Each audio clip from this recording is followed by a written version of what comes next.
It's one small step for man, one giant leap for mankind. Hello. Hello. Hello. Good evening. Good evening. Hello. Afternoon. Wherever you are in this world.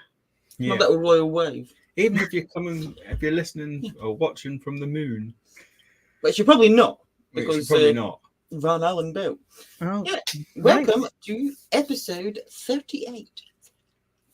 Yeah. And this is part 2 of Did We Go to the Moon? But part 3 of this little series because we've done the flight thing. Confusing. Yeah. Yeah.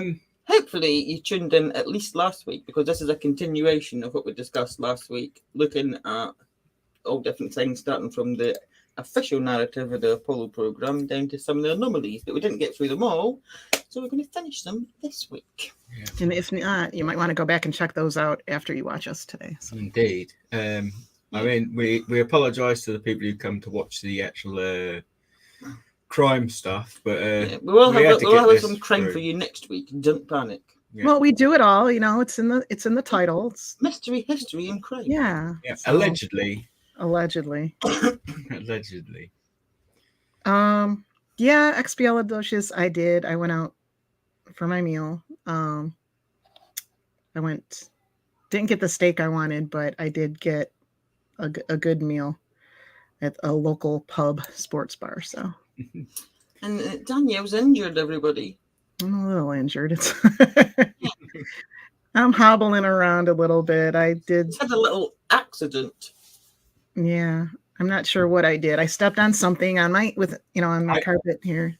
I know what you didn't step on. That was the moon. Yes. How did you know? Well, she doesn't know what she stepped on. She might have stepped on the moon. Who knows?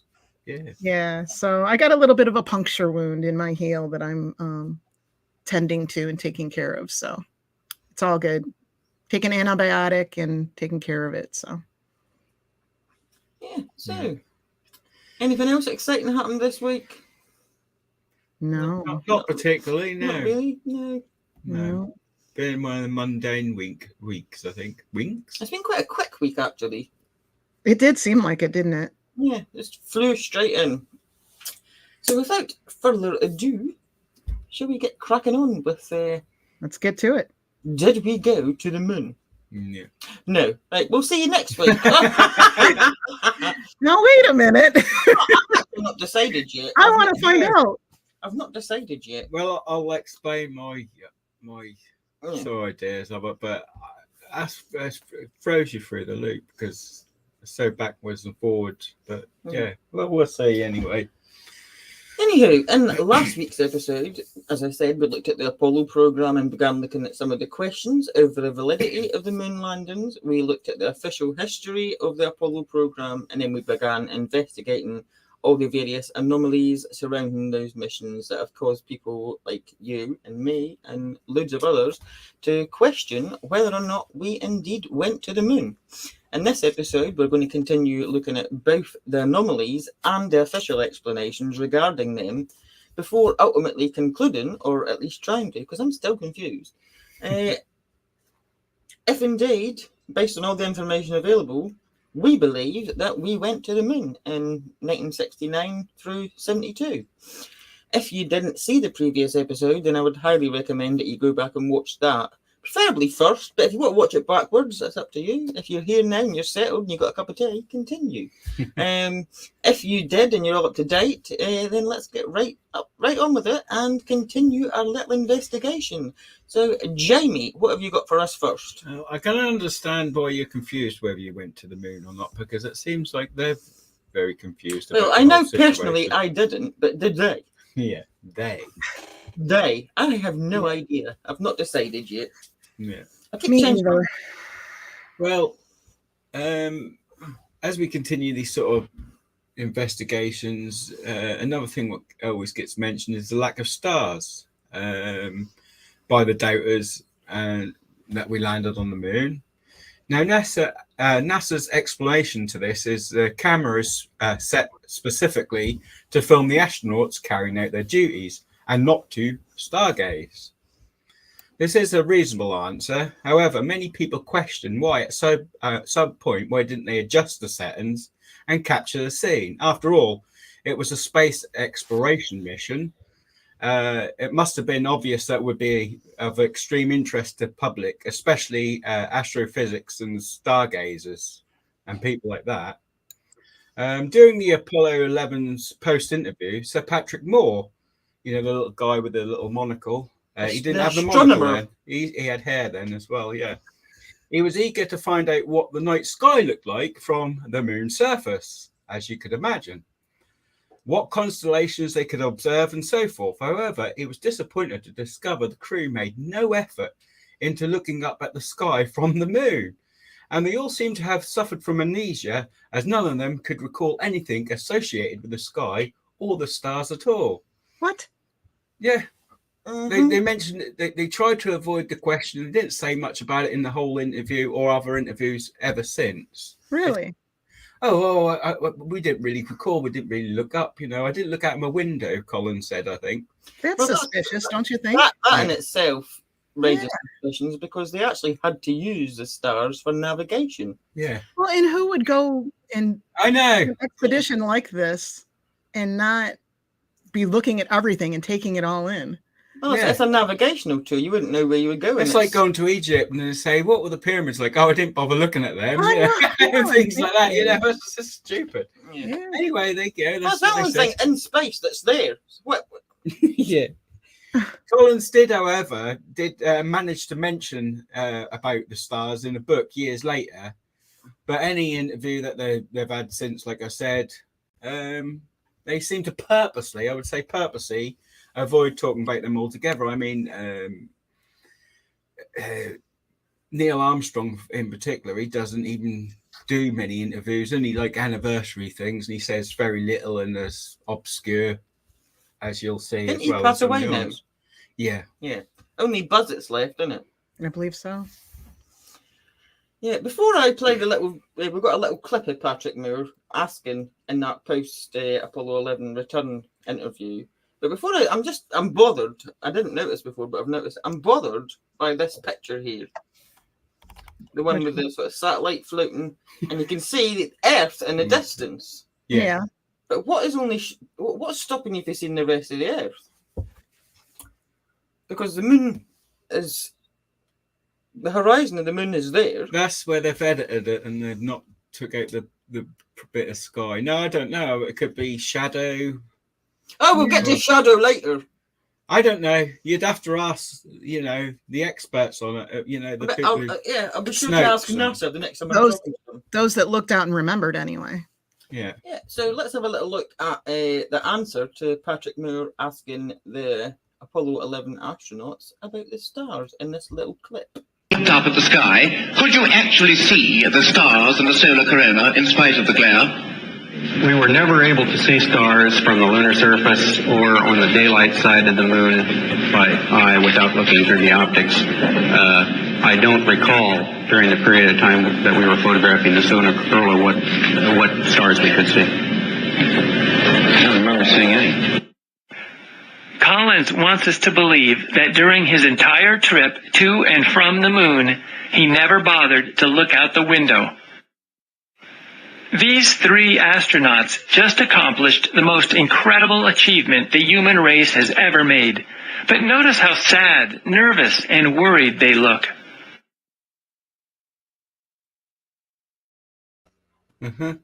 Indeed.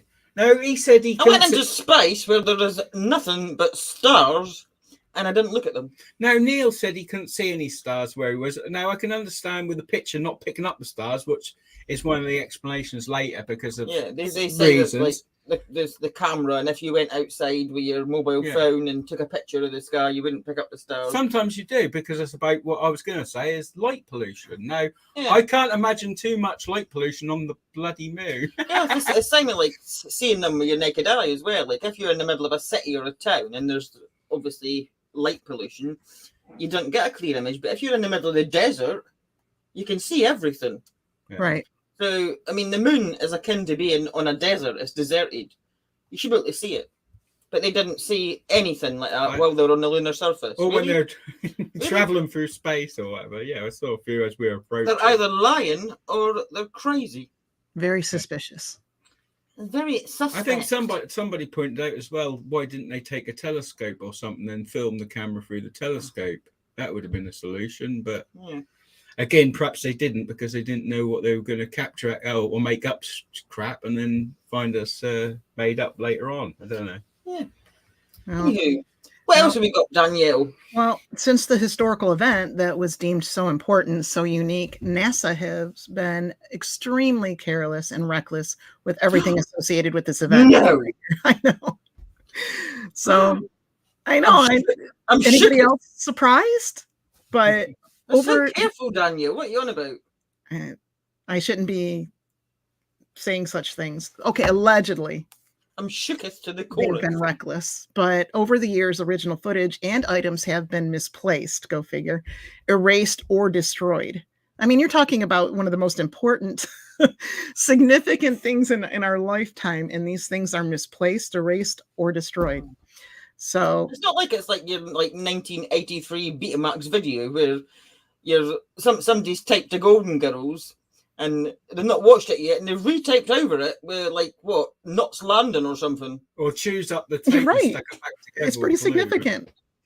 Yeah. You didn't tape over the moon landing. No, of course not. So things do go missing and accidents occur, right? But these are so unique and so special. You would believe that there would be better care, in taking care of these things and protecting them, right? But this led many people to suspect. Sorry, Daniel, it's not like it's a big achievement for the whole of humanity or anything. Okay. You got something better? But obviously, because of these circumstances, many people became suspicious and didn't accept these accidents as being accidents at all. So, for example, some of the footage had to be recreated, an excellent opportunity to remove anomalies and hide mistakes, many of those that people have honed in on over the years. And we have some pictures like the missing moon tapes articles and such. So the first one, we've got 3 pictures here in a row. Now, the first one, NASA admits that the moon tapes got erased. And then next up, NASA addressed the controversy over the lost tapes in the Apollo 11 moonwalk, and then they say that they've been able to reformat them, but they've erased them. So what are they doing? And then, most recently, these are in chronological order. Most recently, believe it or not, Ripley's displays Apollo 11's moon landing lost tapes that were taped over. According, in the first article, they're saying that they accidentally taped over them, and then a few years later, they found them, and they're getting displayed in Ripley's, believe it or not. Yeah. What is it? Did you tape over it?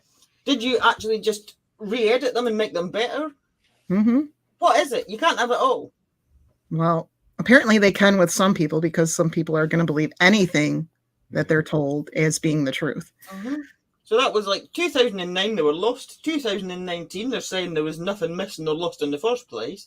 And in 2022, they've got them and they're in a museum. And you notice they have that attitude as we continue through this, that's back and forwards with all the information. That's the next one. That's it. So, yeah. Not even the original. Make your mind up. Make your mind up. So then there's the missing moon rocks. Again, it makes many wonder, how the heck do people lose moon rocks? I mean, that's quite the souvenir you're going to bring back, and you're not just taking it to your home and putting it on a shelf. These are paperweight. Yeah, these are scientists that are looking. I mean, forget it. What's that Raiders of the Lost Ark when they're putting at the end of and they're like, oh yeah, it's in a safe place, and there's this warehouse of crates that nobody can identify they just forgot. Who knows? But it seems like NASA just doesn't know what's up. So it isn't just NASA who have lost these extremely rare rocks. It seems like everyone lacks the care and attention over these unique items. And out of 270 moon rocks that were given to the nation's 160 are unaccounted for. That's a fancy way of saying they're missing. Yeah. Hang on. They gone. Where's your homework? Oh, it's unaccounted for instead of dog ate it. Yeah. Man, I don't know. In the United States, Delaware and New Jersey, they've lost theirs, while worldwide, Brazil, Canada, Cyprus, Ireland, Malta, Honduras, Romania, Spain, and many others have lost their rocks also. They've lost their rocks. They lost their rock. Lost their bloody marbles. Lost their marbles, but anyway, we listed them to highlight how consistently this has occurred and leading to speculation that maybe it is no accident at all, right? Mm-hmm. So were they deliberately moved or lost, perhaps so that they could not be closely examined or tested? What excuse could they use if it was discovered that these rocks never came from the moon, but rather a more earthly location, such as a remote area of the Nevada desert? Yeah. Allegedly. See, they say all these rocks have been studied. That's evidence that they exist. But then how have they been studied if they're all got bloody missing? Yeah, we've got a couple of images to go with that one. Now, on the first image, it's saying that there was 3 sources of moon rock from the US Apollo mission. So, like, there's 3 different Apollo missions that brought back a quantity of moon rocks. 270 rocks are given as gifts to nations of the world. 160 missing rocks from Apollo 11 and 17, and 24 of those alone are missing in the United States. The $5 million was offered on the black market for Honduras Goodwill moon rock, which went missing, and $442,500 is the price of 2 grams of lunar dust from the Lunar 16 mission in 1993. And they've got this article for the Daily Mail. Some of our moon rocks are missing. NASA admits to losing more than 500 samples of space material brought back from the Apollo missions. 500, that's just space material, not necessarily just the moon rocks. And moon rocks lost in space. No, lost on Earth. This is from NBC News. The discovery of a fake moon rock in the Netherlands. So the one the Netherlands had was found to be fake. That was. Faked it. Mm-hmm. So that was in the Netherlands National Museum. Should be a wake-up call for more than 130 countries that received gifts of lunar rubble from the Apollo missions in 1979 and Apollo 17 3 years later. So the Netherlands one was tested and found to be fake, and then all of a sudden, 160 of them are missing. Mm-hmm. So we've got one fake. So it's like, quick, we better round up these. They're discovering, they're finding out. Yeah, we're being rumbled. Oh my God, quick, hide them up. Mm. Oh, oops, we've accidentally lost them. Accidentally on purpose. Mm-hmm. Allegedly. Back to I think we went over this a little bit in the last episode, the Van Allen radiation belts. They're a huge obstacle to any proposed space exploration flight. These belts were discovered in 1958 by James Van Allen and are zones of energetic charged particles, most of which originates from solar wind. And just to give you a visual on that,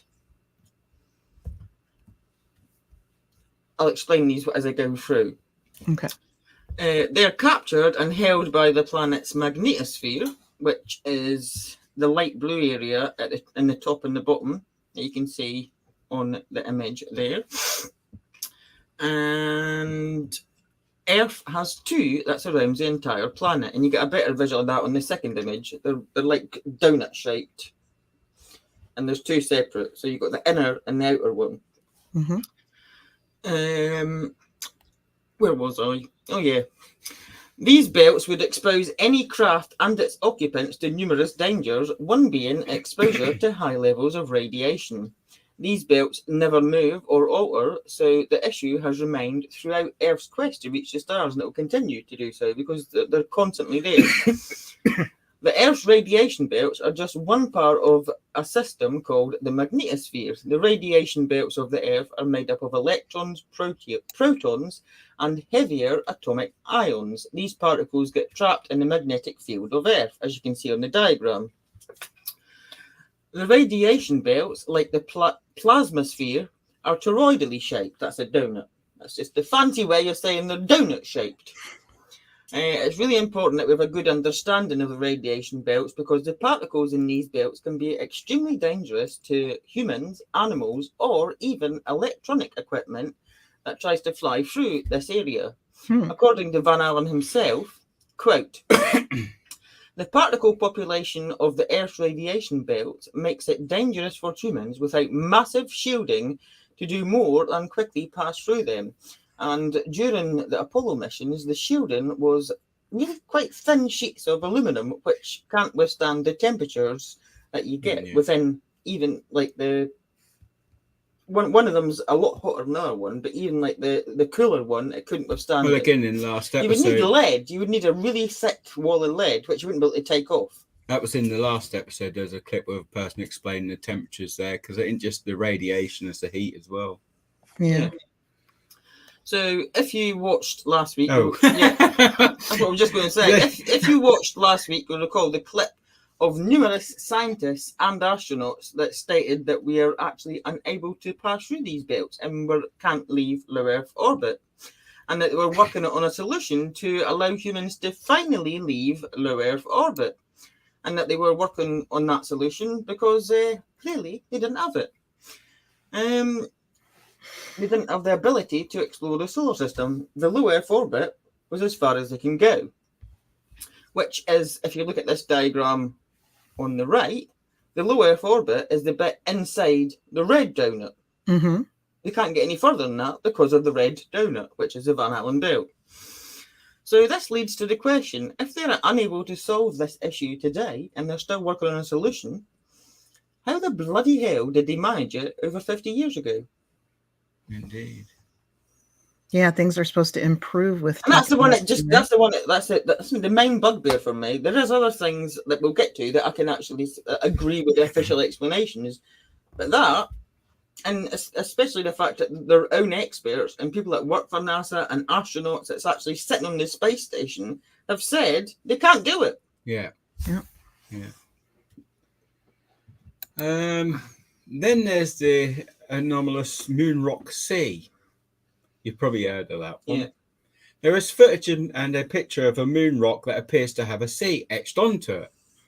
People claim that this supports the idea that the moon landing was staged. They suggest that this rock is merely a stage prop, and the sea that can be seen is a way of labeling this rock and other props. For example, rock A and C are placed in this location on the set and so forth. So you get the idea, they know where they go and what they are.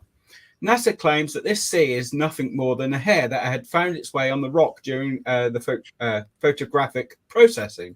Danielle's pulling one of her faces. A hair? A hair. Oh they my offer God. the original a curling sea hair. Yeah, they offer the original picture that the sea rock picture was extracted as proof, as nothing was on the original. See, and the hair must have been added during the processing of the close-up image. So Danielle's immediate reaction was to laugh at that. Yeah, because it does sound ridiculous. It does. However, I would give them this one. Why? Why? Don't give them anything. I'm going to show you. That's a pretty big hair. Right. On the left, right? Look at it. You can see the rock, and that is the sea that people state as something that's been written on there, but it's a prop. Okay. On the right is the original photo that this enlargement was taken from, and there is no sea on the original. So the sea has been added. I'm not saying it's a hair, but the sea has somehow ended up on that picture, or they've been recreating it to make an enlargement to get this picture. It's not in the original. Okay. Well, yeah, and you can tell it is the original. I'm not saying it's a hair. It's not a hair. I don't know what it is. I just know that it was not on the original, so I will give them that one. There's nothing anomalous there. Something has happened, obviously, during the reprocessing to get an enlarged image, because it's not on the original photograph. And do we know it's the original photograph? Well, that's what they say. Kelly. Yeah, I saw that. Yeah, Kelly says it sounds like something a cunt would say. I agree. Anyway, Danielle's changing colour. It really doesn't take much, does it? No. She's changing colour. She is. Okay. This Sky Chameleon, she's matching the colour of her top almost. She's gone so red, she's gone purple. Yeah. All right. Are you done? Unfortunately, it's your go. Unfortunately, even like you're having a bit of trouble at the moment, it's your go, Danielle. Okay. Good All luck. right. I'm ready. So. All right, you cunt. Don't do that to me. So the footprints that the astronauts left. Color, didn't she? The footprints that the astronauts left on the moon's surface have also been an issue of contention because they don't match the boots that people have seen on display. NASA has also addressed this. They say, they got an answer for this, right? They have provided evidence that boot covers were used while on the surface and then removed once the astronauts returned to the module. Yeah. And I would give them this one as well. Well, see, we have a picture of the boots, right? Yeah, you see, that's why this is giving them this one. She already knows. But right, if you look at the top right-hand image, this is the one that's cited. That if you look at the bottom one, the space boots and the footprint. Am I missing something? This is a meme that you'll find anywhere on the internet when you look up the footprints and the boots on NASA or anything along those lines. The contention was that the footprints on the moon didn't match the space boots. Okay. But this picture, which is an original picture of one of the whole outfits and the whole setup that they had, actually has both the shoes and the space boots. And the soles of the space boots match the footprints on the moon. So we'd give them that one. No. What do you mean covers? No, I'll rephrase that. The soles on the boots match the footprints on whichever surface that was, whether it be the moon or elsewhere. But here's the thing. Now, I thought this was good evidence for ages, but before I was shown the suit and the footprint. You were shown am I missing something at the bottom? Never the boots prints. But then again, we don't know where it was done for a start or what came first or last. I don't know. But why did you need covers? But overall, I mean, forgetting the boots for a minute, that whole suit, that whole cloth suit, would not protect them from the high levels of radiation. Danielle, they don't want to get moon dust over their little carpet in their module. Carpet? Yeah. They have to vacuum out the ship before they left. They don't want to fuck up the space carpet, Danielle. Yeah. Whatever. Yeah. So I'd give them that one as well. Now, there are a lot of other ones I've not given them. That's only two, really, out of all the anomalous things. Yeah. Anywho, Danielle, you've got more, ain't you? I do.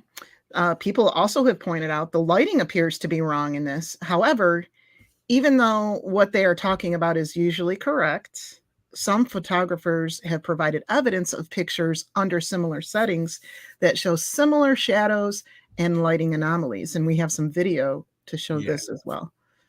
Yes, we do. And the first one is quite short. It's 35 seconds. I do apologise. It's a poor quality. It's a little amateur filmmaker he had, but he was trying to prove a point, but people just shot him down anyway. But I've not seen it, so it might be crap. No, it was a bit crap, but he does get to the point. Yeah, I left Jamie to get the evidence.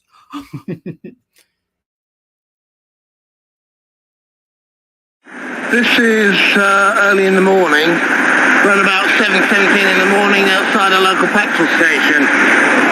Now you can see that shadow going up that way, and that one in the distance going in a different way. If you were to draw construction lines, you'll see that they will meet. They are therefore not parallel, and this is from a single light source, the sun.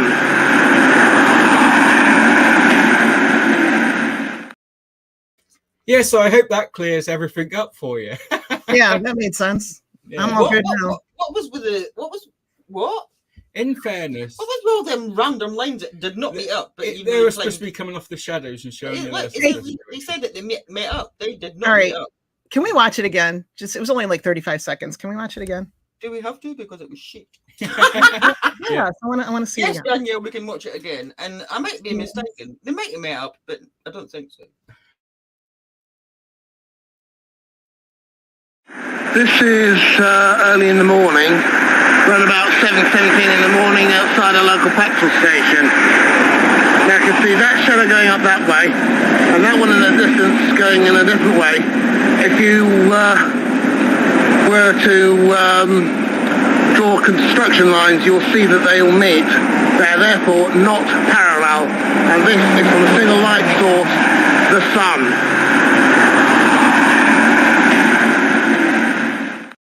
Yeah, what's See, up with that? They most certainly didn't all meet. I've seen a better version of these videos. I couldn't find it though. I was hoping to find it where this bloke does go out into a remote area. What's he trying to prove here? Because You understand his point. The shadows just don't. They're not all going in the right way. Parallel, yeah. It's to do with the light shadows work. What was all the lines? Well, this is the problem. What's he waffling on about? But the problem with his experiment is he's somewhere busy, obviously. He's at a petrol he's station. on Earth. He's on the wrong planet. He's got false lighting and that probably around him everywhere. So, unfortunately, we can't give him that one. But I have seen it been done a bit better where someone's in the forest or a desert or something and showing the shadows from rocks. I'm very disappointed. And first of all, Jamie, that you I can't find it. Wait a minute. Jamie, that you used that as your example, and Danielle, that you made me play it again. Because I really wanted to see these different. How could there be lighting that's causing that many different? It didn't look like that late in the day, like there was lamps on everywhere. Shouldn't there have there still been like the same? Every shadow should have been going in the same direction. I watched it twice and I still don't know what the fuck he was going on about. You know what? I'll have to find the original one. You know, Lisa, have a drink, sit back, and watch the rest. We've got a video. The next person might be able to explain to you better. Yeah. I bloody hope so. Yeah, this one is a professional photographer who we've got. And this is 5 minutes long. Yeah, this is a little bit longer. And you I won't ask you to replay this one, so everybody pay attention. Pay attention, because I'm playing it once. And if it's crap, I'm not going to play the whole 5 minutes, because I've now got a really lack of faith in Jamie. He does make a good attempt, this one. Here we go. Here are the arguments that I will address. 1. The crosshairs of the photographic plate sometimes go behind rocks and other elements in a scene. They must have been added later. 2. Extreme temperatures on the moon would have destroyed the old-style gelatin emulsion silver negative type film by either melting or freezing. 3. There are no stars in many of the lunar surface images. No stars means that you are not in space. Number 4, places that should be dark and not illuminated are actually pretty well illuminated. This could only mean that there was a spotlight making sure that everything was well lit. 5, shadows do not make sense and seem to go in different directions, proving that there were different light sources instead of only the sun. So in this video, I will address the crosshairs.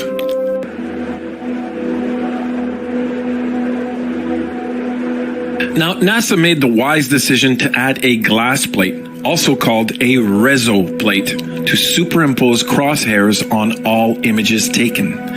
These crosshairs are also known as fiducials. It was thought that fiducials would permit scientists to have a reference for eliminating lens distortion and development distortions. Since the fiducial points locations on the photographic plate were known with great precision, it was possible to get exact bearings of anything in the photographs, especially when several photos were taken at different angles. It is part of a super exact science called photogrammetry. These crosshairs facilitate photo matching and stitching of several photos together to make one large panoramic photo of a scene. For the moon photography, it was simply to get reference information.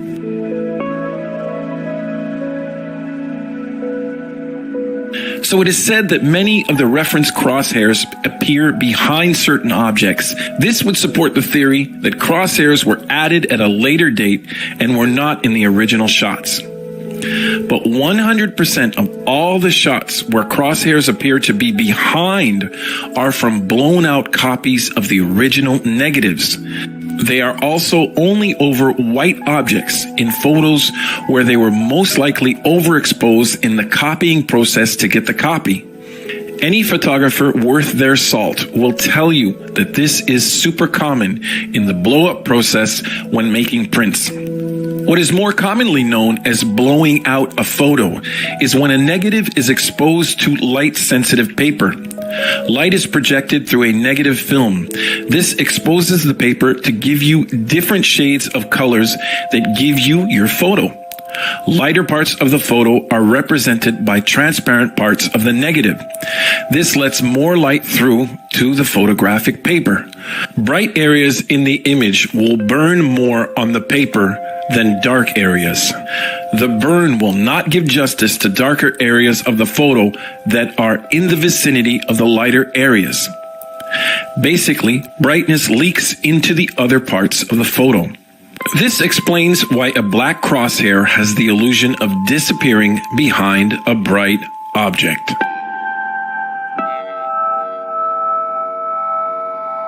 Now, most importantly in all this, what would be the motivation to fake crosshairs in a moon photograph? I guess conspiracy theorists argue that by showing the anomalies, no matter how debunkable they are, it can be proven that the whole project was a sham. As a photographer, we know that the proposed way of faking these crosshairs all make no sense.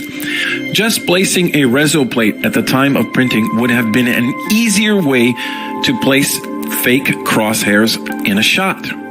Using the conspiracy theorist form of argument, it would actually make more sense to say that the presence of crosshairs in general proves that the photos were fake. One has to be part of a generation of people who only know the photographic process via computers. If you only know the Photoshop workflow and not the film development and projection print workflow of the past, it becomes easier to assume such far-fetched conspiracy theories. So in my humble opinion, the whole motivation of faking a crosshair does not make too much sense. What does it prove? Also, if fake, the actual images are astoundingly perfect in proportions, size, and luminosity. So why would such an elaborate hoax have overlooked a crosshair mishap?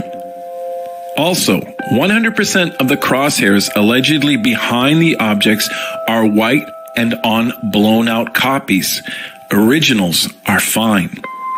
There are also a million ways to fake crosshairs with the tech from the 70s that would have been a lot easier to show crosshairs over everything. First of all, shut up. First of all, Danielle's... We were having a private conversation while that was on. Danielle... Can we say it again? No, we can't see it again. Ever again. Don't put me on screen just yet. Danielle, every time they said crosshairs, Danielle was hearing pubic hairs. That's why she's hiding. However, about 23 seconds into that very boring video, I put in the private chat that I was bored and I was going to turn it off. And these two insisted that I play the whole lot because the viewers need to see it and need to see the other side. Really? So I apologise. I tried. I wanted to turn it off, but it was them two. And then Danielle started giggling every time they said crosshairs because she's a massive perfect. You guys got to tell on me. Don't tell on me. Well, yes, because you made me watch that. You made the viewers watch that. Kelly's been reading the private chat. That's exactly what I said. See hers. Yeah. Heavy rocks, I said, actually. It was better presented than the first bullshit. It was boring, but he did put some good points. Now, however... Did he? Yeah. It was boring because it was very easily explained, right? It was like at a very easy level. It's only fair, isn't it, that they get to have their moment. Because they don't have a lot. As we say, they think they've got a lot. They got 5 moments in 27 seconds. 27 seconds. Yeah, you're now giving them more time. Yeah. Right, where are we at? So I did try. I tried to turn it off and they wouldn't let me. No. And then Daniel went, "Oh, weird." Anywho, where are we? Because 13, 14. Jamie's on 14. What comes after the pubic hairs, Daniel? Jamie's on 14. Stop it. Yeah. So, God, that was boring. Anyway, let me make a little note. Do not let Jamie do the videos ever again. Some people point out that in many photos, the background appears to remain the same, despite being taken in different locations, often miles apart. I've got a video of that. Do you want? No, not really. I bet you do. No. If anyone has ever seen TV shows such as Star Trek, not the first one now, because oh my God. Actually, particularly the first one, because they. Oh, Not the first one? The what? Did you say not the first one? Yeah. Have you seen how crap it is? Yeah, but it was for back then. It wasn't crap. It was crap at any moment in history. Wasn't it Danielle. like 1979 or something like that? All right, go on. We'll go on with the moon story. Forget Star Trek. Yeah, but the fake moon landing was in 1969, and it was much better. Okay. Yeah. So if you've watched Star Trek, you will know that they use backgrounds that are repeated over and over and over again, despite it being in slightly different locations. The most famous example of people positing that the moon landing was fake because the backdrop is the same is from Apollo 15 and the following images, which I've not got ready because I'm still shook at that video. There we go. This is Not gonna get over it. pictures from Apollo 15 taken miles apart. As you can see, the foregrounds are very, very different, and the backgrounds are very, very similar. Yeah, very similar. Some people claim that they can be superimposed directly over the top of each other and they match perfectly. However, they don't match entirely perfectly because I did it. Because I'm like that. It's close, but there is slight differences. Okay. Anywho, that is the most famous example. Just like many of the conspiracies, not just to do with the moon, there's also a lot of fake evidence available. We try to avoid any of that, the footage and the photos, to take us what an honest and sincere look at the possibility.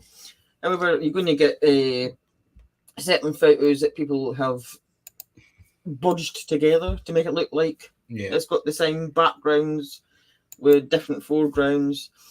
And there's no need. I mean, you got this one. You could have an argument that's very similar and they've slightly changed a little bit in the back. You could argue that is a background. You don't need to fake it. Stop faking it. But then if you start faking things, then it puts a lot of doubt into the whole theory. I did see a fake video when I was doing the research, and that was just they were trying to make out it was all on the set, and things were happening like step ladders were collapsing, and lights were falling. That was like, no, stop. You need to fake things. You shouldn't fake things. You shouldn't fake things to prove things have been faked. It's stupid. That's right. Anyway, don't fake things, people. That's also almost an oxymoron, isn't it? They're faking things to prove that things are faked. And I don't know. Carry on then, anyway. Yeah. So other anomalies noted in pictures. I've lost my complete place now because I was listening to Jamie at the same time. Other anomalies noted in pictures and videos hint at stage lighting. In a vacuum with only a single light source, the shadows on the moon should, in theory, be completely black. However, there's a lot of film and photographs showing objects and astronauts in the shadows, then they're clearly visible. And this is cited as proof that the moon landing was faked in a studio with multiple light sources, allowing objects in the shadows to be visible. This is known in television and film production as fill lights. So you'd have the main light source, which would be the sun, or what they're claiming was the sun, and you'd have fill lights to light up other areas. And we've got a photo of that. Let me just find it because, here we go. This is one of the astronauts coming down the little ladder. Obviously, he's in shadow because you can see the shadow on the ground, but you can still clearly see the ladder and the astronaut, and you shouldn't be able to. Not with that much of a pronounced shadow, right? Yeah, you should not be able to see anything in the shadow because there's no other light source. Yeah. Although I think the official explanation that is that you get a light that actually hits the moon surface and hits the moon rocks and that casts light. And you've also got like we get moonlight, they get earth light. They call it earth light because it's coming from the earth. But I don't know how that would all work. No. We just got you. But that's it, just so you can see both sides. Yeah. Anywho. The post-landing press conference of Apollo 11 itself, which we've seen a little clip of with the Patrick Moore video, is quite telling. Although it is far too long to watch in its entirety, and you'd be more bored than you were a minute ago. It's really long. But the three astronauts, Neil Armstrong, Buzz Aldrin, and Michael Collins. Is it Michael? Yeah. Yeah, Michael Collins. I always forget his name because he didn't go in the moon, so he's not important. Just call him Collins. Yeah.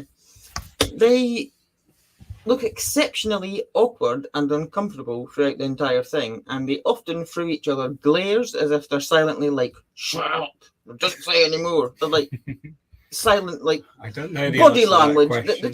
If you watch their body language, and I don't know, their answers and a lot is they were very vague. Like when you see the one with the stars, it's like a very vague answer. No, we didn't. Yeah. I was in space and I didn't see any stars. That's not it. Like throughout the whole thing, it's worth watching if you've got the time to watch the whole thing. Look at their body language, look at their expressions, and just look how uncomfortable they are. It's not normal. They've just been through one of the most massive achievements, if it's true, in human history, and they look like they're on trial. There was no excitement or anything, for what, like you said, what they had just gone through. There was no excitement or anything. Well, I'll put it this way: it's what they found. Have you got a friend or family who goes off, say to a theme park, or go skydiving or rock climbing or something, something like that, which is a bit out of the ordinary.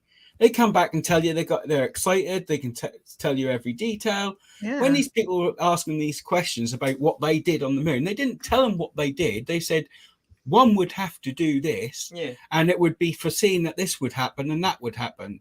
Like they're talking out of a textbook rather than what they actually did. They never homed in on, what about that time when you've nearly dropped your camera, XB, I will find it up and I'll put a link in the description after we've gone live, so you could watch it. It's worth watching. We did try and take little clips, but there's so much of it, and it was ending up like this. That's 12 minutes. You're not going to play 12 minutes of this. It's like, and then we tried it again, and it ended up being even longer. Like, just tell them to go and watch it. Just go and watch it. That's better. I'll put the link in the description afterwards. If she doesn't do it, XB, I'll make sure she does it. I'll remind her. Danielle's going to put the link in the description afterwards. No, I'm just going to remind her. But I would honestly recommend that you go and watch it to get a better understanding of how weird, depressed, and deflated they are, considering that they've apparently just took part in one of the most amazing, unique experiences in human history. If you didn't know better, they do look like they're on trial, and there's like guilt, and I don't know. To me, if you didn't know better, it almost looked like they were like sedated or something. There just was no like big emotion for what they had just gone through. They seem to make a few slip-ups as well, but like I said, you're better off staying there. They do get comfortable sometimes, and you got to remember they're not public speakers. I'm going to play a little bit of the intro. Yeah. Okay. It's about 3.5 minutes long, just to give you a slight idea, but you'd have to watch the whole thing to get like the full understanding of how weird it is in its entirety.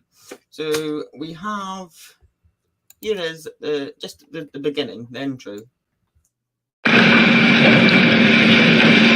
It was our pleasure to have participated in one great adventure. It's an adventure that took place not just in the month of July, but rather one that took place in the last decade. We all here and the people listening in today had the opportunity to share that adventure over its developing and unfolding in the past months and years. It's our privilege today to share with you some of the details of that final month of July. That was certainly the highlight for the three of us of that decade.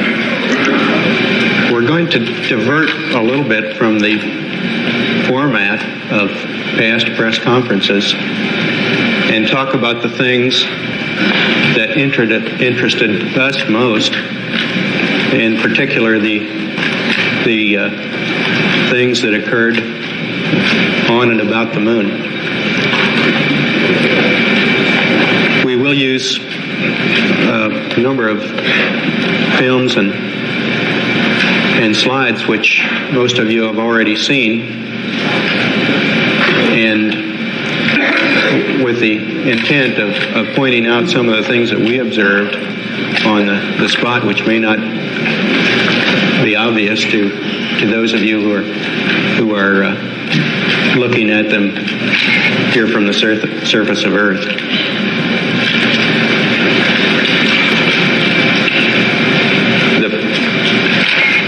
The flight, as you know, started promptly,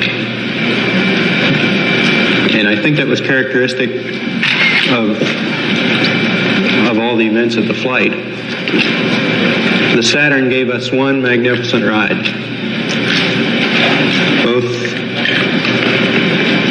into Earth orbit and on a trajectory to the moon.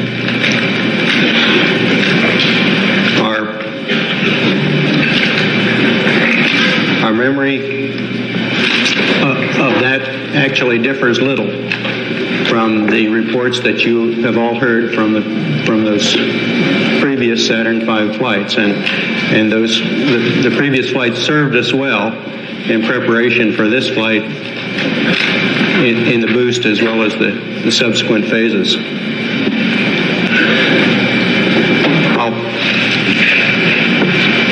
We would like to skip directly to the translunar coast phase, and this gives you a better idea of the detail available with the 70 millimeter. Of course, this is a still, and shows the LEM either right side up or upside down. I'm not sure which. I just see it as a beginning, not just this flight, but in this program, which has really been a very short piece of human history. An instant in history, the entire program. It's a beginning of a new age.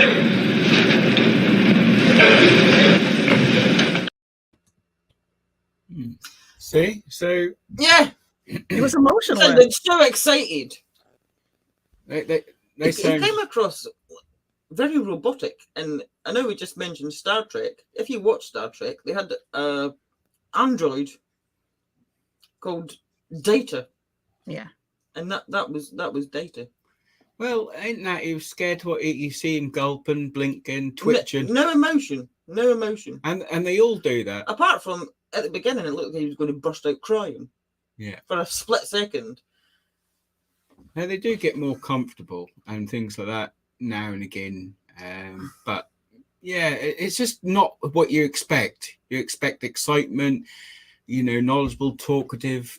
They're very vague. They seemed disinterested. It seemed like they were rehearsed. Yeah. It's Now, a lot of the questions... Robotic. And as Danielle said, she sent a message in the private chat as I was playing that it looked like somebody had kicked under the table. Yeah. Oh, you do see things like that do happen during it. I mean, they're asked questions and they don't know the answer. Not, they're very vague, like Lisa said. Yet they say that they had plenty of time because they went. Remember when they came back, they had to be put in isolation for a month. And he actually said we had a lot of time to get all the details to bring to you. Yeah. So they had time to think about it. You see, but not to present it. But not to present it, obviously. So the reason I said that though is if and when you guys go back and review this video or watch the entire thing that Lisa's going to link, I mean, you're just like a minute or two into it, he's talking and all of a sudden he just kind of jumps back. And I'm thinking, did he get kicked under the table? Is he like on the wrong track? Is he saying the wrong thing? That's I don't strange. speculate all day, I No, guess.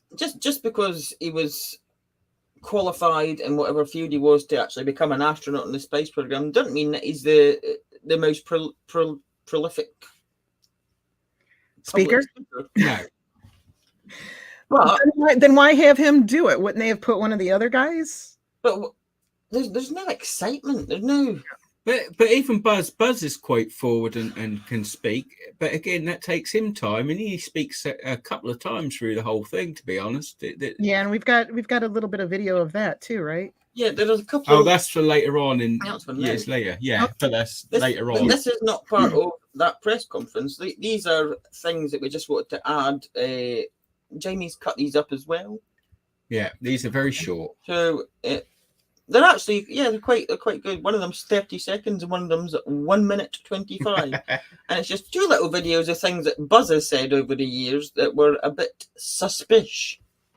So we're going to play them one after the other and then we'll discuss. Okay.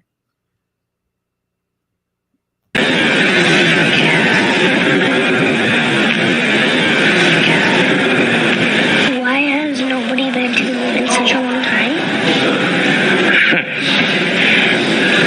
That's not an 8-year-old's question. That's my question. I want to know, but I think I know. Because we didn't go there, and that's the way it happened. And if it didn't happen, it's nice to know why it didn't happen. So in the future, if we want to keep doing something, we need to know why something stopped in the past that we wanted to keep it going.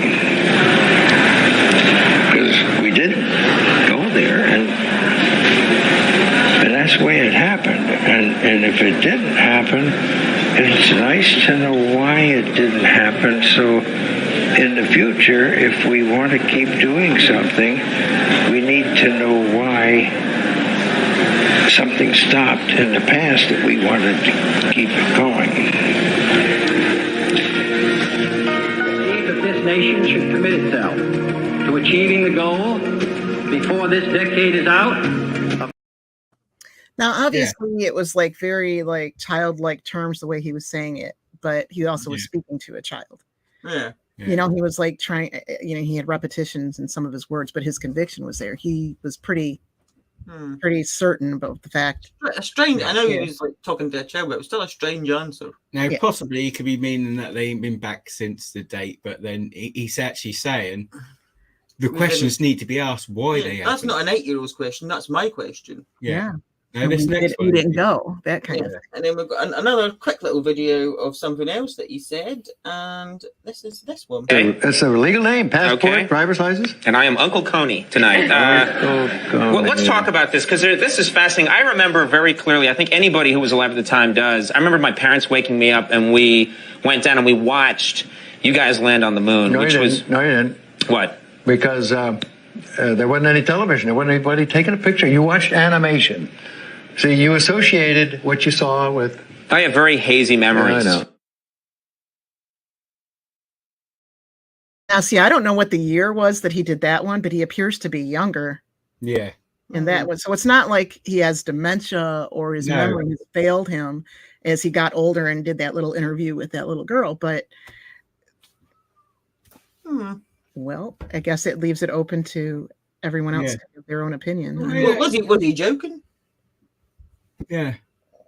I don't know. I mean, you didn't see that. That was animation. Now, of course, we know that they were putting like they had their footage, and then to show the public the footage, it had to be put in front of a projector, in front of a camera. Why? They wouldn't give the media a live feed. They only got to film off a projector screen. Projector screen. So it's like make it as crappy as possible. That's why. Perhaps that's what he was referring to. Yeah, that's why the images that you see of the live footage of the moon landing is so crap, because it was filmed off. I mean, even if you try and film something off like your computer screen, you're going to get distortion because it's a screen that you're filming. Yeah. Weird. Yeah. It's weird. Absolutely.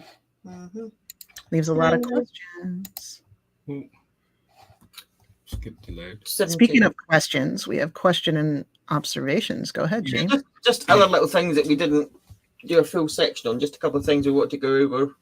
So again, this is more in the point of the people who's questioning the people who don't believe in it.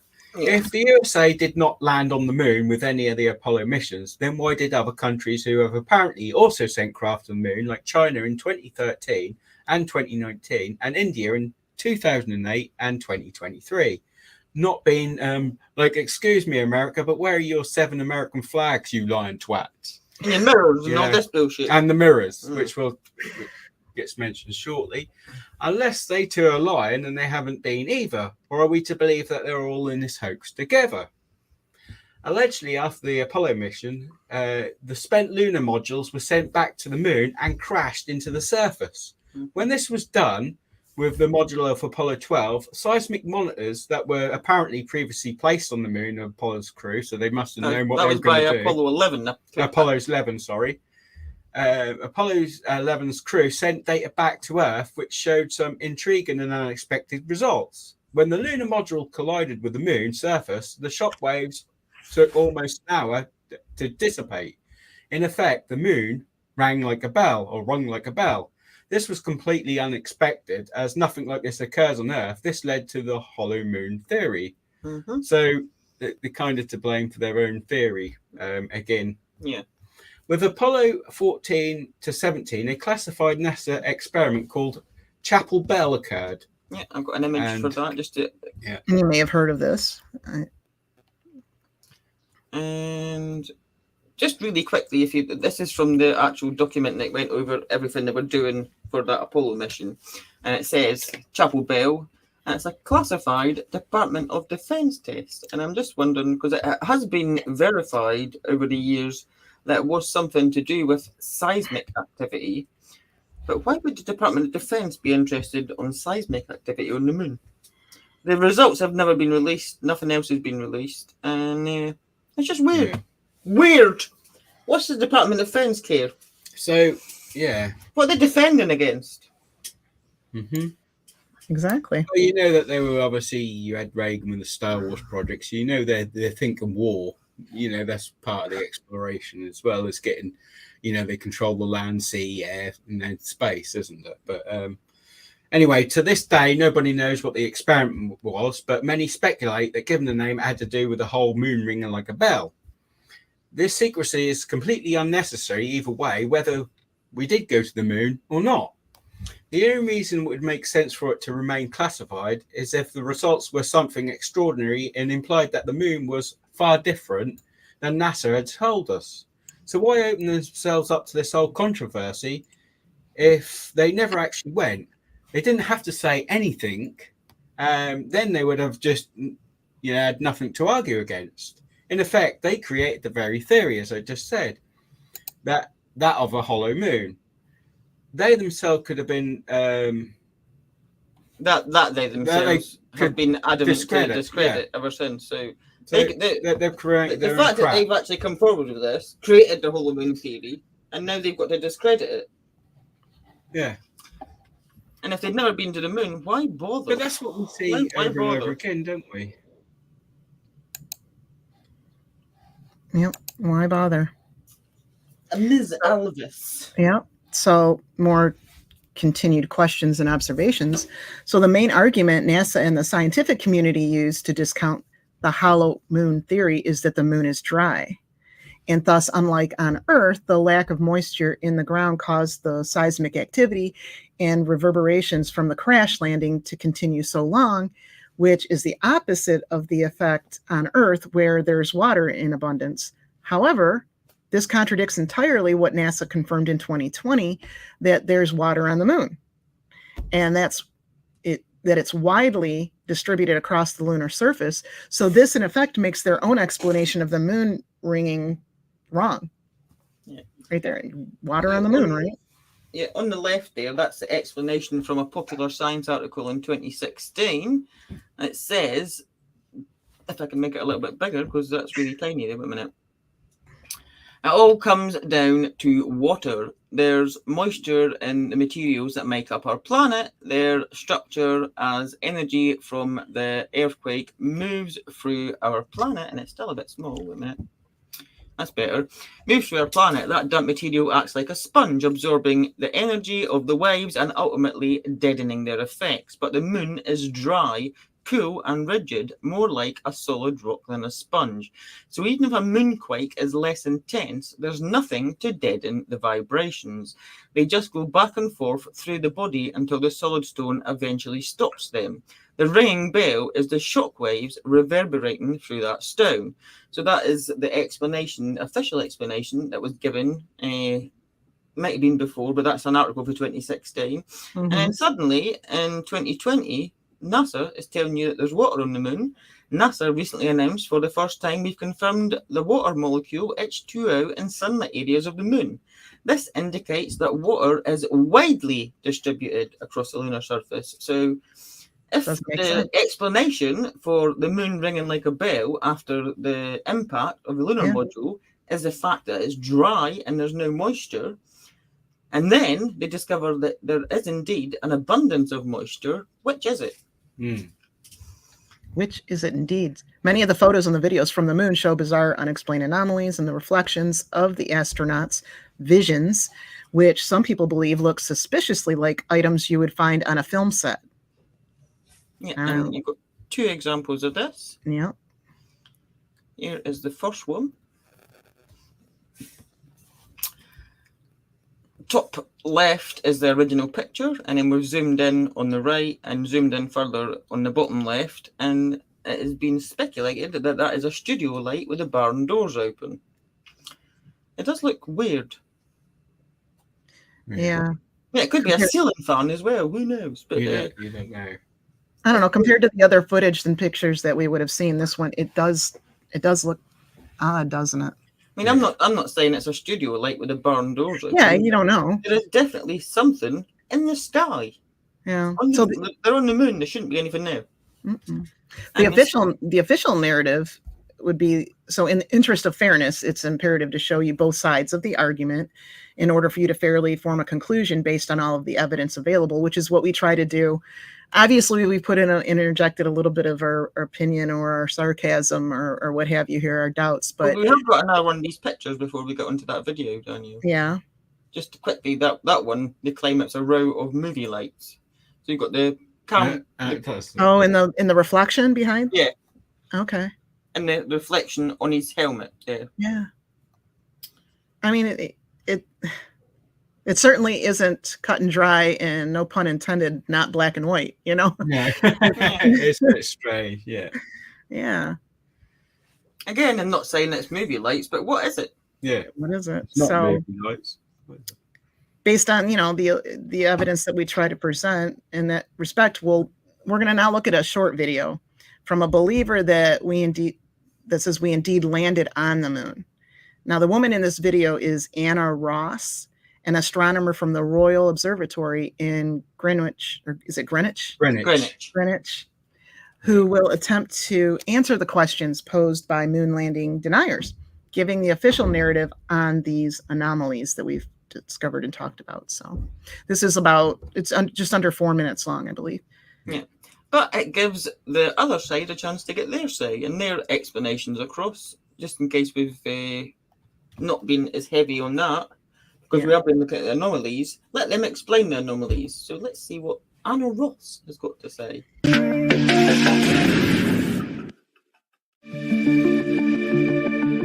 NASA was well aware that there's, of course, no wind on the moon. There's no way to naturally make it sort of fly as you'd expect a flag to be. So instead, they created this mechanism that would keep the flag unfurled even without that wind, keep it sort of outstretched. Unfortunately, as the astronauts were installing it, the mechanism got a little bit jammed before it was completely unfurled all the way. So this means that the flag does have sort of a permanent ripple in it, a ripple that doesn't move, doesn't change, but it is always there. Additionally to this, when those astronauts were originally installing that flag, as they knocked the flag, that caused that momentum, caused that flag to look like it was moving a little bit, even though there was, again, no wind.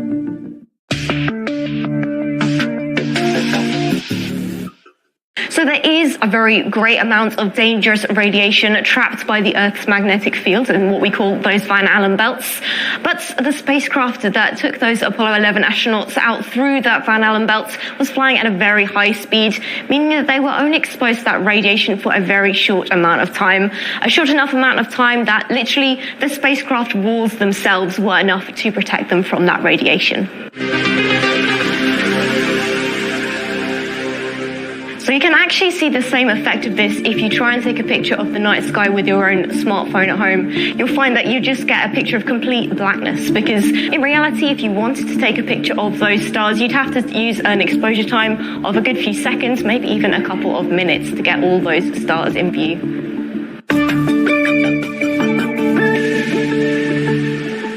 Surface itself is very bumpy, very lumpy, lots of craters and mountains, things like that. So the sun, when it bounces off that surface of the moon, it can sometimes bounce off in a few different directions caused by all those uneven surfaces. And this makes some of those shadows look like they're coming from perhaps different directions that you're not expecting. But additionally to this, there is actually a little bit of light that we receive on the moon from the Earth itself. Some of the sun's light will bounce off all those blue oceans, and that will cause something called Earth shine, which also illuminates the moon a little bit from another direction.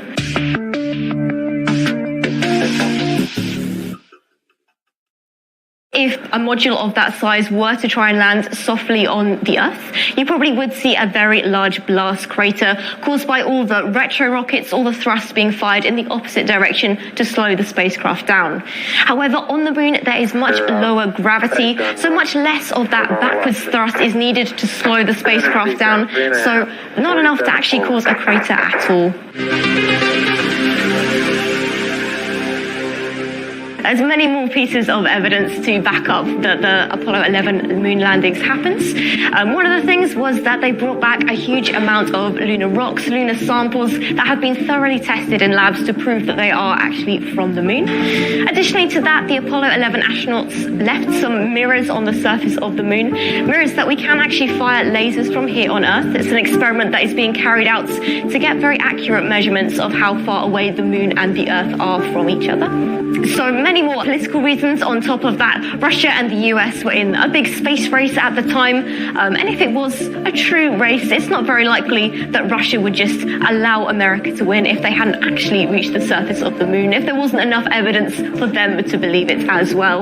On top of that, the number of people it would take to cover up a conspiracy this big is so many that by now surely someone would have spilled that secret. Oh dear! You got a laugh, haven't you? I know. We had to give them a chance, but they blew it. Yeah, they got through the Van Allen belts because they put their foot down and went a bit far. Yeah, they went really fast. They went through like 100,000 degrees temperature and radiation just because they went a bit faster. I mean, if they went faster back then, why didn't they go faster now? That's because that makes a difference. Yeah. You think that they would increase the speed that they could go by now. The speed should be the least of the worries. It's actual shielding that's the problem. Yeah. Mm-hmm. And well, that gets worse then. I mean, oh my. I mean, the only thing they said about the mirrors on the moon, but again, that could have been done later with unmanned craft, we'll say. And the whole thing about the, I don't know, just the shadows. Well, we get shadows on Earth and lumpy craters and bumps and lumps. What she said about, like, if you try to take a photo from the Earth with your smartphone, yes, granted, you wouldn't get the same clarity. You wouldn't get all the stars. But you'd get some of them. Yeah. And I have got some of them. You do. And especially I've actually done some really good astrophotography of the moon with my smartphone. Yeah, I mean, you've got the zoom capability. Granted, like you said, it's not going to be the same as a telescope or anything like that. Exactly. But you're going to get. I don't understand. So what? And you looked at the one shadow image. The shadow on the Earth was like concave or whatever. It was not. Yeah. I don't know. I mean, it's like when we've seen these images of the this moon landing and approach and things like that. People took in crappy telescopes are more convincing than some of these. They do look like pictures where they're just filming a picture, a poster or something. Well, I have given them the benefit of the doubt, like with the books, the book covers. That I would buy. The what? The book covers. The book. The boot covers. The boot. The shoe covers, Danielle. No, apparently, I've been asked if you can see the flag from here. No, you can't see the flag from here because it's too small. You Well, can see the craters. there was a flag from every mission, apart from Apollo 11, 12. There was no 13, so 11, 12, 14, 15, 16, and 17. So there should be 6. Yeah, where are they? Yeah. But I've given the benefit of doubt with the boot covers. What's funny about the word boot, Danielle? Go on, tell me. The way you say it, that's all. What's wrong with it? It's a boot. It's a boot. Oh my dear Lord. Shoe covers. Yeah, I'm giving the benefit of the doubt with the boot covers and the sea rock with the pubic hair on it. Oh, sorry, crossed hair, Danielle.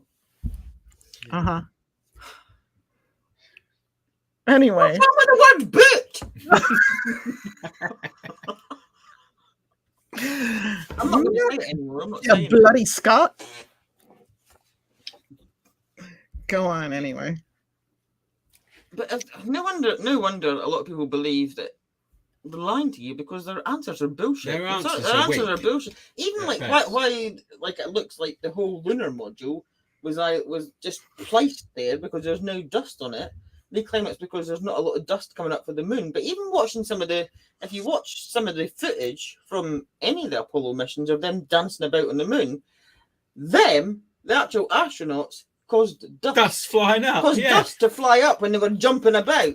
And yet a massive module caused nothing. Mind you, it did look like it was made out of curtain rods and tinfoil, but come on. If you remember in one of our previous episodes, they said that was of a sticky substance that was stuck all over their suit and that. Oh, yeah. Hence they needed the boot covers. Exactly. So it would have got on them things just a little bit at least. You would notice it. Right, so anyway. We've covered everything we're going to cover. There is things that we're not going to cover, like the whole Stanley Kubrick thing. I'm not going there because there's been so much bullshit put into that and like fake videos of him apparently doing interviews. We don't know if it was faked. We don't know who faked it. There's a lot of people believe it was Stanley Kubrick. Evidence is, apart from the fact that he had references to the moon landing in the movie The Shining, which he was a massive fan of things like that, so why wouldn't he anyway? There's nothing. So, whatever. So we're going to do our conclusion, and then we're going to tell you what we think. So, the whole premise of mankind wanting to journey out into space and visit the moon in the first place, and other celestial and planetary bodies, is rooted in humanity's unquenchable thirst for knowledge and for answers. It's based upon us being a species that likes to question things and, in turn, seek answers to those questions because we're nosy. Our advancement as a species is and always has been driven by an inherent need to push ourselves beyond our current capabilities. We were created with legs to walk, with boots on, but we sought other, faster means of travel to allow us to explore, from the invention of the wheel to taming wild horses to utilise for a method of travel, to inventing the automobile, sailing the ocean, and then mastering the skies to fly like birds. And I said boot, and you didn't even notice. Nothing. Anyway, I'm giving you a break. We have sought the knowledge and means to improve ourselves and our lives by not settling for just walking. We are only limited by our imaginations, and asking questions is a fundamental part of who we are and how we have managed to adapt and thrive as a species. Yet it is often those of us who ask questions who are subject to ridicule and, on occasion, malice for daring to question the accepted narrative, no matter how flawed that narrative may be. Mm-hmm. So, Alfred Wegener proposed that Earth's continents move very slowly. Over millions of years, they can move a long way. Between 1912 and 1929, he published a stream of fossil and rock evidence to support his theory. He died on an expedition in Greenland in 1930. However, his theory of continental drift was rejected and ridiculed by most other scientists and academics during his lifetime. It was only in the 1960s that continental drift finally became part of mainstream science. Then there is William Harvey, a 17th century English physician who was the first to describe blood circulation to the brain, body and heart in great detail. He was the first to propose that the blood passed through the heart and not liver, as was previously accepted. He was fighting against long-held belief theorists by Galen in the 2nd century that stated the liver created blood from food and then deposited it to the heart and lungs through the invisible pores. That sounds all great and all believable. For centuries, they believed that whatever you ate went to your liver and turned into blood. Oh my God, imagine how much cake blood I'd have. I'd be massive. I'd be like a big blob of cake blood. Oh, no. Yeah. So, of course... invisible pores as well. Invisible pores, yeah. Harvey spent the latter years of his life living as a recluse. Obviously, he was ridiculed and rejected by the medical community for daring to go against Galen and whose work had been accepted without question. That went on for centuries. Why are they not ridiculing the bloke with the cake blood and the invisible pores? It sounded kind of familiar, doesn't it? And we've been here before several times, haven't we? How dare you deny the cake blood? He dared to question this theory and found the truth and was ridiculed for it during his own lifetime. And this has a diverse effect on only his career, but the way he lived the rest of his life, as you can imagine. And we've seen this sort of thing happen before. Over and over and over again. And over again. Over and over. So these are just 2 examples of countless similar experiences, even things we today take for granted, like electric light bulb, the automobile, and the personal computer, were ridiculed at first as fads that would never catch on and were a waste of time. Because as much as humanity has the inherent need to explore, whether it be new environments or new ideas, they also have a fear of aversion to change or challenges to their current system of beliefs, which, I mean, that's just common knowledge. I for one, don't like change, but that's here, They find it almost offensive when you challenge the theories of their ancestors and heroes of yesteryear, regardless of how outlandish those theories or the new evidence that proves them invalid. In today's culture, there is a single brush with which anyone who chooses to question the narrative accepted by the masses is tarred. The term conspiracy theorists is brandished around all too often to mock an attempt to quiet the voices of dissent, label them as crazy, and silence them, which we are all well too aware of. Yeah, you're crazy. Oh my God. So that's not to say that some people's theories are not verging on the crazy. Of course they are, but it has become a far too often used term to quiet anyone who does not conform to what society considers acceptable. And in a way, the overuse of the terminology will either ultimately lose its value and become meaningless, or it will eventually stifle our advancement as a species if the accepted course of action when faced with something different is to subjugate it, ignore it, and treat the person or persons who are questioning previously accepted theories or narratives as lesser beings who clearly have mental health problems to dare challenge the sanctioned belief, God forbid. Mm-hmm. You will comply, you will. Yeah. So, having looked at all the evidence and examined both the official narrative and the questions raised by those who are dubious, the question remains, did we really go to the moon? Was Apollo 11 faked as a result of the space race during the Cold War so that the Americans could overtake the Russians, who are making important strides in their journey to the stars and had already accomplished many firsts? Or did they actually go to the moon in 1969 and accomplish John F. Kennedy's dream just before the end of the decade? If they didn't, then are we to believe they then faked the subsequent missions as well either partially or in their entirety? Did the astronauts of any of the Apollo missions ever set foot on a lunar surface? Or are we incapable of leaving low Earth orbit, as many scientists and astronauts have stated on numerous occasions throughout the years? Did we once have the technology to go to the moon and simply lost it? And if so, how could one lose the technology? How could you explain a decline in the technology and knowledge we use to attain such a feat? If we are indeed today in 2024 incapable of traversing the Van Allen belts because we do not possess the technology to do so, then how did we have it in 1969? Did we not have it at all? Or was it borrowed technology that we used up in our efforts to go to the moon and are currently incapable of recreating? Yeah. The question, did we go to the moon, is not an easy one to answer, and thus many people have very different opinions on the subject. From those who believe wholeheartedly that the official version of events and everything transpired exactly as we were told, to those who believe that only Apollo 11 or the earlier missions were faked, and that we did indeed visit the moon by 1972 with Apollo 17.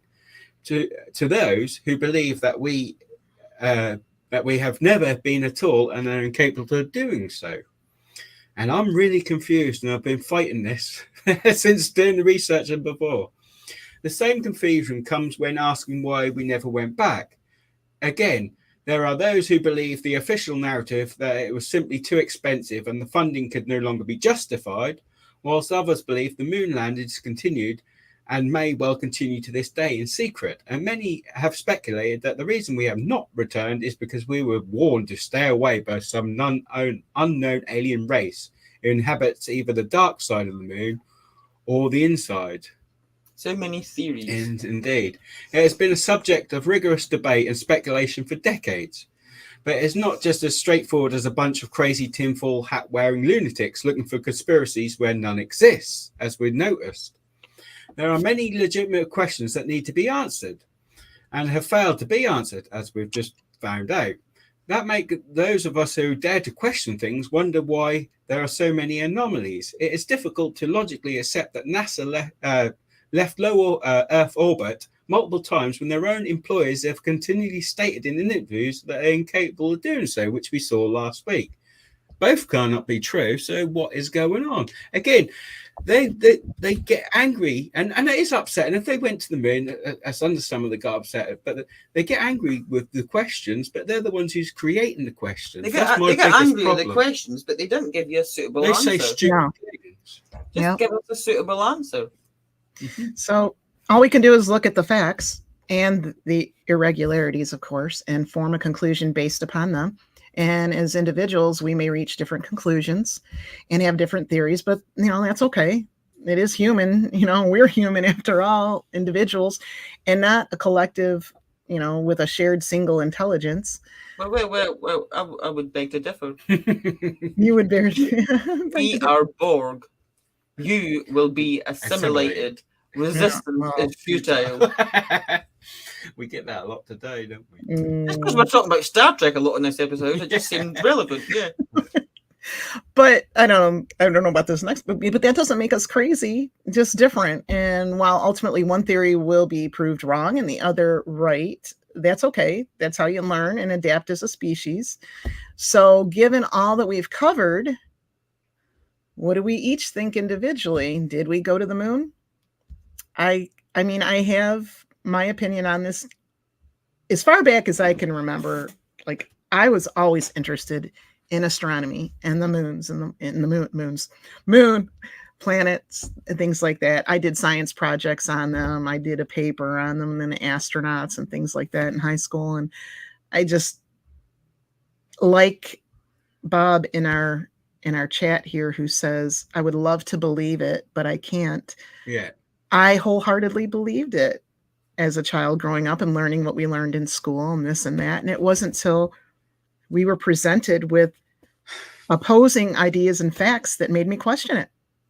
And now I'm like, I cannot conclusively say and agree that we made it there. It's just, to me, and obviously this is just my opinion, there's too many anomalies, irregularities, and just as we mentioned a moment ago, a lot of these things bring more questions than answers.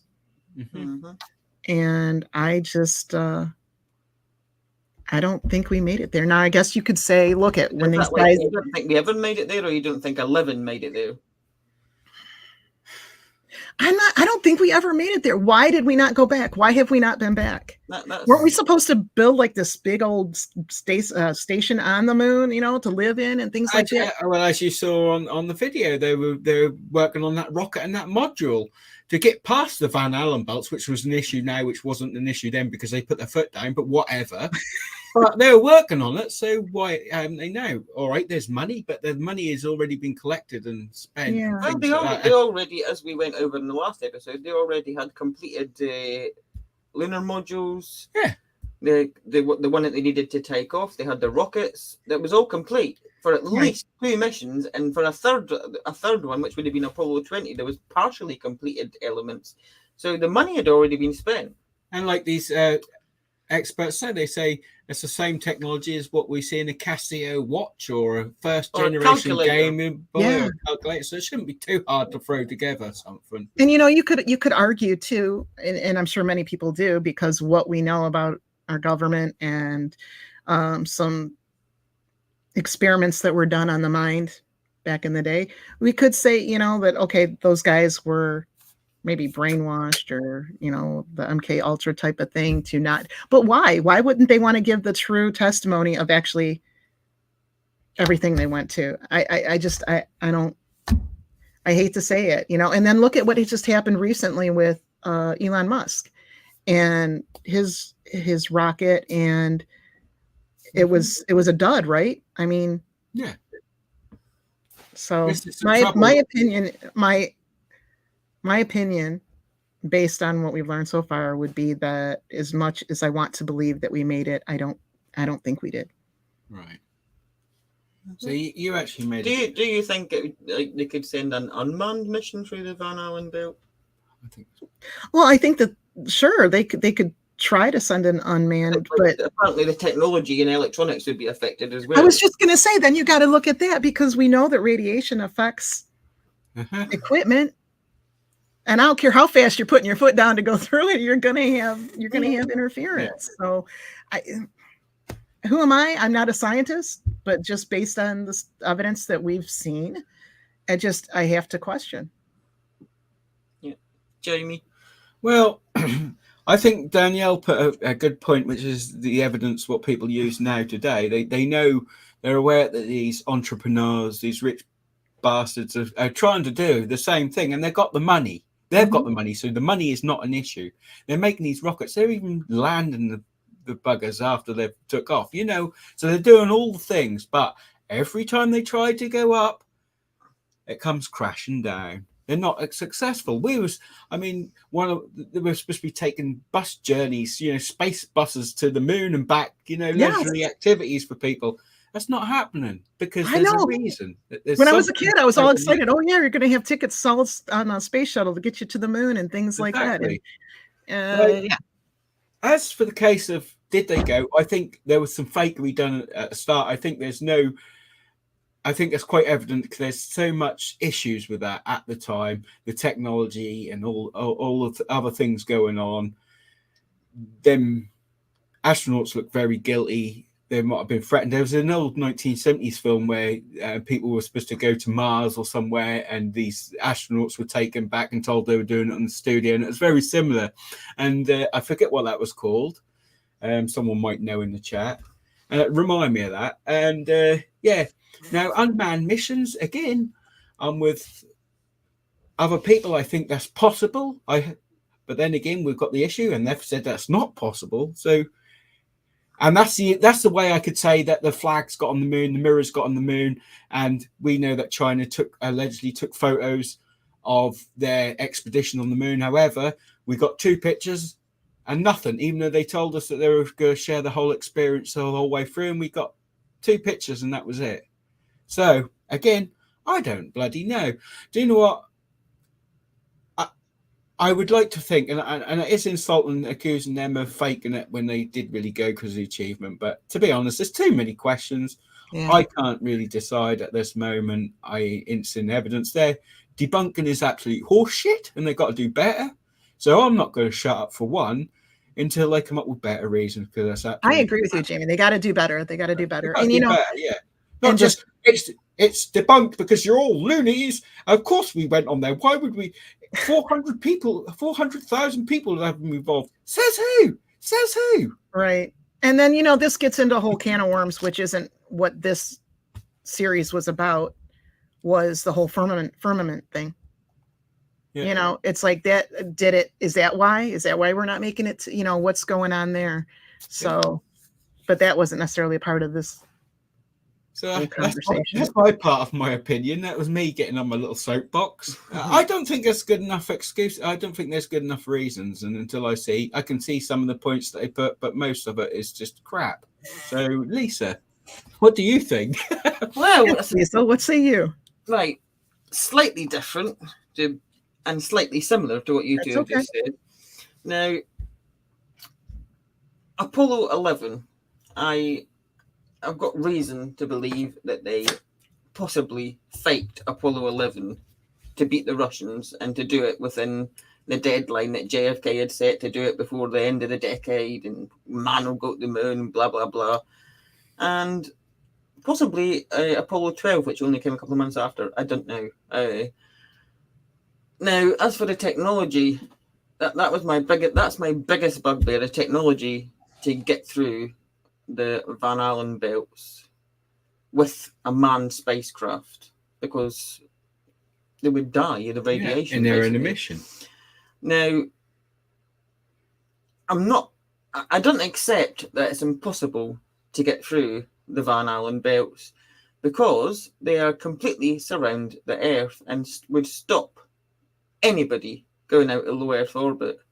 And I do believe that there has been things sent through the Van Allen belt, because then we wouldn't have the various images that we've got from Mars, the face on Mars, the pyramids on Mars that we've seen that NASA hotly contested. That would never happen, never.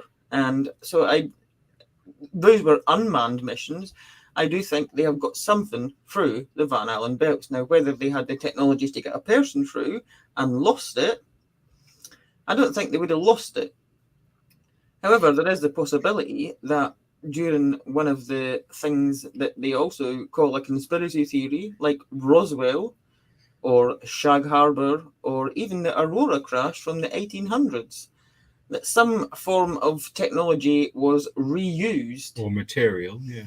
They didn't create it themselves. Yeah. They didn't create it themselves. They took it from another race of beings and used their technology to get humans through the Van Allen belt, and they can't reuse it, and they have no idea how to remake it because they didn't create it in the first place. That is a possibility. Yeah, definitely. There was a lot of like them strange materials that they found at Roswell. It was like a foil that you can crease. But then they try to reverse engineer all of this stuff. But they had like a tin foil, aluminum foil type material that you could crush up and let go, and it smoothed out again. That could be something that you can make into some sort of body covering that would protect you from radiation. We don't know what it is. It was completely alien. But that's going back to the Mars, and they said that they lost the technology, like you said, going back to the moon. But they said about losing the technology and they destroyed it or whatever, so they can't do it. And it's too much of a pain to get it all back now. But again, they're saying that, but then when they're explaining what they used, it's stuff. Most of it is household items. You know what I mean? They wouldn't tell you what they used if it was alien technology. Exactly. I feel like if we made it to the moon, it goes back to why aren't we going back? There's still so much more to learn, and like Jamie said, they got to do better. Give us some good. I mean, of course, now faking imagery would even be more advanced, but why wouldn't you? They should be building on the moon at this point. Yeah. Show me the moon. But again, that's another one of the things that we can't say that I've spoke about before, where we can't believe because we don't get to see it. It's like the ozone layer and, you know, this going on over there and that going on over here. Things what's not, you know, the pollution, and you just can't. We can't. And we know that they lie. They do lie. They've been proven to lie over and over again. The government and NASA. NASA have lied about the rocks going missing. They covered that up. They've lied about photographs and things like that. And so we know. But there you go. That's the problem, isn't it? Now, 2024 is the year that they do plan to go back. Artemis is the name of the mission. And according to NASA's website, with Artemis missions, NASA will land the first woman and the first person of colour on the moon, because they've got to be woke as fuck. Of course, they've got to do that, using innovative technologies to explore more of the lunar surface than ever before. We will collaborate with commercial and international partners and establish the first long-term presence on the moon. Then we will use what we learn on and around the moon to take the next giant leap, sending the first astronauts to Mars. Now, that's supposed to happen in 2024. Yeah, that's not. I don't know. However, See, to me, this if they're incapable of doing it, what they're saying they've got planned, regardless of doing all the woke shit, what they're saying they've got planned, they're not just going to have to fake. If they're incapable of doing it, they're not going to have to just fake people going to the moon. They're going to have to fake in the long term a long-term presence on the moon. Well, all I can say is that I should contact them and say, you're not accepting everybody. You need to accept, you know, to be as woke as you want to be. You need to have someone who identifies as a cat and take a litter box, a space litter box, and let them, you know. Yeah. you gotta make it include everybody. Apparently, they're going to build an Artemis base camp on the surface of the moon and a gateway in lunar orbit. See, to me, this just screams like alien card. Here we're 2024. Somehow aliens are going to be involved in this next mission. Yeah. Something. I mean, even when you see the pictures of the telescopes, you see the space telescopes, the Hubble telescopes, you don't see the actual raw images. That's then taken back, processed, and you see graphics, basically. So you never, and again, that adds more suspicions, doesn't it? Why don't we see any sort of raw footage? You can see things from the telescope here. That's why I know that, or I believe that, like, the moon is real. I've actually got some good pictures, like Lisa said, of the moon that I've took myself, and actually better than the ones with the free amigos in the bean can. They've got crap pictures compared with me here on Earth, my crappy little flip phone, you know. So I ain't got a flip phone, exaggeration, but you know what I mean. So Danielle doesn't think we've ever been to the moon. Even I'm not certain, but that's what I tend to believe after all we've manned or unmanned, we've not been. I don't think so. Jamie? I'm just raging over the whole thing. It's annoying me the more I think about it. Are you the same as Danielle? Manned or unmanned, we've not been? I've been back on. I've changed throughout the time. I cannot decide. I thought they went to the moon, and I thought that was fake, and then I thought that they're unmanned until recently, and then I'm thinking, well, no, there's problems there. But I don't know. I think they've definitely sent something unmanned through the Van Allen belt, because why would they come up with pictures of the pyramids in the face of Mars? But how could they recover footage based on the radiation, the Van Allen belt? I don't know how they would have recovered the imagery. I don't know. That's what that professional photographer said about the film being melted and things like that. But I mean, I don't know. Obviously, none of us really know for sure. I've changed my mind often. Yeah, I'm going to have to believe. I used to be of the belief that they went to the moon and they were warned to stay away. Yeah, I'm going to have to believe that they went at some point, because again, in the future episode, we're going to look at objects on Moon and Mars and that. Yeah, we have got an episode planned, like anomalies that's been like found in the photographs of Mars and on the moon. But yeah, that is funny. I think we've been stuff like that. Yeah, I think so too. We're not getting the truth, not the whole truth, at least. Leave a comment on this video. Have a think about it. Maybe if you haven't watched the first episode, go back and watch that. maybe rewatch this, I don't know, and then have a think and let us know what you think, having looked at all of the evidence and the explanations on both sides. And do you think, A, that we ever went to the moon? Do you think unmanned versus manned? And why do you think we've never been back? Yeah, I'm quite skeptical. Very interested to know what conclusions you have all come to. Yeah. Because I'm still confused. Help us out, people. Help us out. Still confused. Hopefully you've learned a little something, or maybe it's just produced more questions than answers in this this series that we just did. Kelly says NASA means deception. Words of NASA means never a straight answer. Yeah. Never straight. There you go. Right, and that is all for this episode and for this particular part of the moon mysteries. We will be back at some point later with more moon mysteries, because we're going to look at anomalies on the moon, which apparently, according to Danielle and Jamie, are not there because nobody's ever been to look. But we'll do it anyway. Allegedly. And we're going to look at the hollow moon and all different things at some stage. But next week, we're going to go back and do some true crime, because it's been a while, because we've been doing moon and stuff, and it was Christmas and all that jazz. So we'll have a true crime case for you. When will that be, Danielle? Next Tuesday. Yeah. Do I still think? See you next Tuesday. See you next Tuesday. You can't miss out the whole thing. Yeah. Thank you very much for joining us. And sorry, I don't know. Sorry about my boring little clip. Yeah, but... they're both confident that they know and nothing else. No, but I'm not confident. I'm not confident. We don't have to have the answers for them. We just had to present the information. You guys are obviously able to make up your own minds. I would think. I'd only be confident if I went there myself. Yeah. Unfortunately. Let me go and I'll tell you if you can get through. Fling me up in space. If you never see me on here again, it's just Jamie and Danielle. I got burnt to death. I got burnt to death in the radiation belt. Oh my god. Radiation donut. Yeah.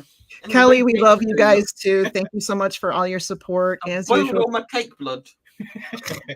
As usual, please like, subscribe so you can get the notifications for our shows, and share. If you like the content and want to share it with others, we are obviously covering anything and everything. Share the confusion. Yeah. Share the confusion. Yeah. Anything you've got to say, Jamie? And don't call me Shirley. No. Yeah, I'm still Shirley. not sure. And thank you very much for watching. And mate, I'm gonna just not sleep tonight because I'm still gonna be pondering about whether we did or not. I've been researching this for years, but like quite intensely for weeks, and I still don't know. I don't know. I don't know. I need to go myself because I don't know, and I don't trust them. I don't know. Did we or didn't we? That is the question. Yeah. So see you next week. Have a lovely rest of your evening and a lovely rest of your week, and we will be back next Tuesday. Good night, everybody. Bye-bye. Good night. Bye-bye.